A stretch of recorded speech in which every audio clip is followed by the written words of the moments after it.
simple hypothesis in which there exist relationship between two variables. One is called independent variable or cause and the other is dependent variable or effect.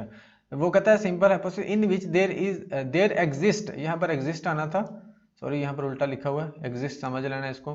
There exist relationship between two variables, के दो variables के दरमियान में relationship है, और जिसको वो कहते हैं इंडिपेंडेंट वेरिएबल को हम क्या कहते हैं, there is one is called independent variable जिसको कॉज कहते हैं and other is called dependent variable जिसको इफेक्ट कहते हैं।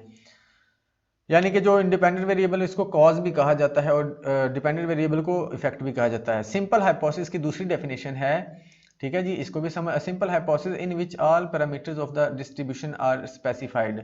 ये डेफिनेशन आपको कम देखने को मिलेगी, ये वाली डेफिनेशन आपको ज्यादा देखने को मिलेगी। ये दो डेफिनेशंस हैं, जो समझ आए उस हिसाब से आपने कर लेना।